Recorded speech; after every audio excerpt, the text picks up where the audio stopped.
This is Julius. You've got the Rolling Green podcast. And this is the news for the week ending May 31st, 2025. But here are the headlines for this past week. GM shifts EV investments to ICE. RIVIAN sales triggers $1 billion from Volkswagen. HYUNDAI delivers first 9. An EV app report.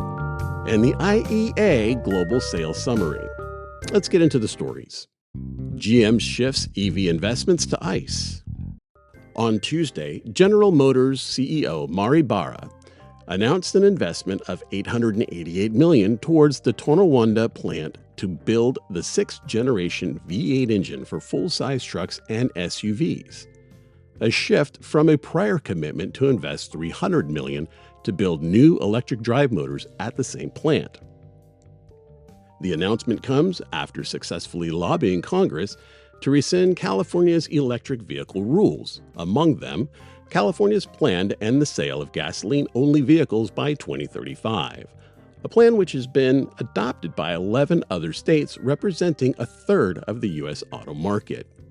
While GM continues to claim the automaker is committed to selling only electric light-duty vehicles by 2035, the company has pulled back on previous plans, including selling its stake in a battery plant it planned to build with LG Energy. CEO Mari Barra has said GM will, quote, be responsive to where the customer is.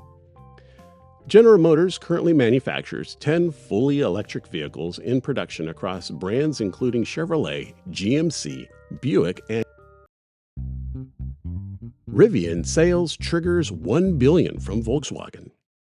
In a conference call with analysts on May 6, RIVIAN CEO RJ Scaringe announced the company's second consecutive quarterly gross profit.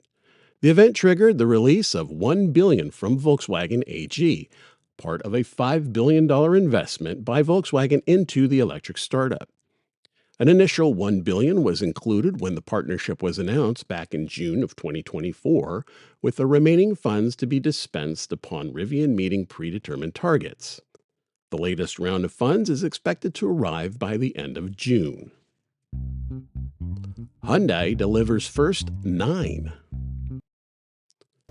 Hyundai announced today that a Georgia couple became one of the first to take delivery of the recently launched fully electric Ioniq 9 SUV. The handoff took place at Mountain View Hyundai in Dalton, Georgia.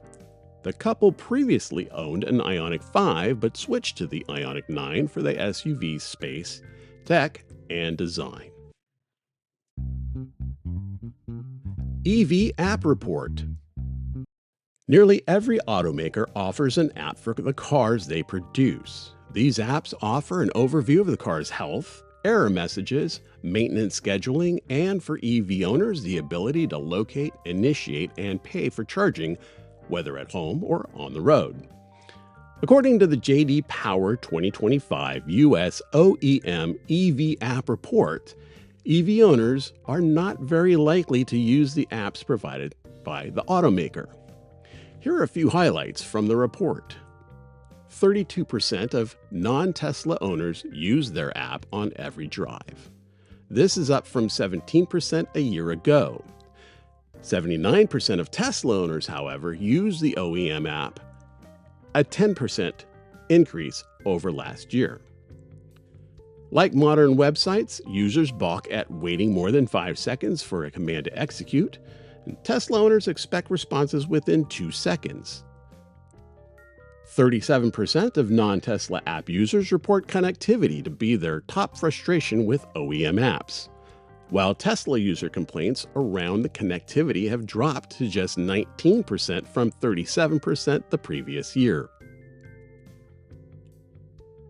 70% of non-Tesla app users say they want more features like the ability to schedule charging, plan trips with charging stops, and pay for charging from within the app. Yet, according to the report, 43% never tried to schedule a charger, 44% have never tried to use the app to plan trips, and 54% never attempted to pay for charging through their manufacturer's app. How these apps rank.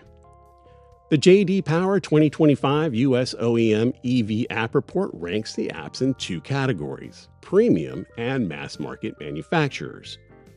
Among the premium makers, Tesla stands out at the top, with Mercedes-Benz taking second, and BMW's app placed third. For mass market auto apps, Hyundai takes the cake, with its sibling Kia coming in second. Mini finished a close third. IEA Global Sales Summary. And finally this weekend, the International Energy Agency released its executive summary, The Global EV Outlook 2025. The summary reports electric car sales exceeded 17 million globally for 2024. It continues that EV sales continue to break records. In 2024, 17 million EVs were sold globally, up from 13.5 million sold in 2023. The 3.5 million difference in sales from 23 to 24 alone exceeds the total global sales reported back in 2020. EV car sales grew by about 10% year on year in the U.S., reaching more than 1 in 10 cars sold. Sales are expected to grow in 2025. The report sees expected sales to increase to 20 million globally. This would represent more than a quarter of the cars sold worldwide. Incentives for replacing older vehicles and falling electric car prices means EVs are projected to reach 60% of the total car sales in China. Sales in Europe are expected to reach 25%, this in spite of the EU deferring requirements for automakers to meet emissions standards. Even with policy uncertainty in the U.S., sales are expected to remain steady at 10% growth in the first quarter of 2025, and are projected to increase to 11% as consumers take advantage of tax credits, which are set to expire at the end of the year. The big takeaway from the sales portion of the summary is that despite uncertainties in the outlook, the shares of electric cars in overall car sales is set to exceed 40% in 2030 under today's policy settings. The summary also highlights how EV charger coverage is key to growing adoption of electric vehicles. That's the news for this week. Green Car Geek News is published weekly on the Rolling Green Podcast. You can subscribe to the Rolling Green Podcast. Just look for it on Substack at Green Car Geek, Apple Music, and Spotify.